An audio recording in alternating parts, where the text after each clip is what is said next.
खालील वाक्याचे कर्मणी प्रयोगात रूपांतर करा। वाक्य दिलेले आपल्याला, साने गुरुजी कादंबरी लिहितात। लक्षात घ्या, दिलेलं वाक्य जे आहे साने गुरुजी कादंबरी लिहितात, याच्यामध्ये लिहिणारे साने गुरुजी कर्ता आहे आणि कर्ता प्रथमा विभक्तीत आहे। मित्रांनो, तुम्हाला माहिती आहे कर्ता जर प्रथमा विभक्तीत असेल तर फक्त फक्त फक्त कर्तरी प्रयोग होतो, कर्मणी भावे कधीच होत नाही। मग हा कर्तरी प्रयोग आहे आणि कादंबरी हे या वाक्यातील कर्म आहे, म्हणजे हा सकर्मक कर्तरी प्रयोग आहे आणि आपल्याला याचं कर्मणी प्रयोगामध्ये रूपांतर करायचं आहे। साने गुरुजी कादंबरी लिहितील, ठीक आहे। इथे सुद्धा कर्ता प्रथमा विभक्तीत आहे आणि त्यामुळे हा सुद्धा कर्तरी प्रयोगच आहे। साने गुरुजींनी कादंबरी लिहिली, लिहिणारे साने गुरुजी, त्याला नी प्रत्यय लागलेला आहे आणि हा नी तृतीया विभक्तीचा आहे आणि कादंबरी हे कर्म आहे आणि प्रथमा विभक्तीत आहे, ठीक आहे।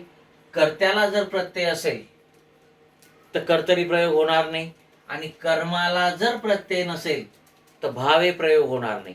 मग साने गुरुजींनी कादंबरी लिहिली, इथे कर्त्याला प्रत्यय आहे त्यामुळे कर्तरी प्रयोग होत नाही आणि कादंबरी हे कर्म प्रथमा विभक्तीत आहे त्यामुळे भावे प्रयोग होत नाही, म्हणजेच हा कर्मणी प्रयोग होतो आणि हेच आपलं उत्तर आहे, हेच आपलं उत्तर आहे। साने गुरुजी कादंबरी लिहून काढतात, इथे कर्ता पुन्हा प्रथमांत आहे, कर्तरी प्रयोगच आहे।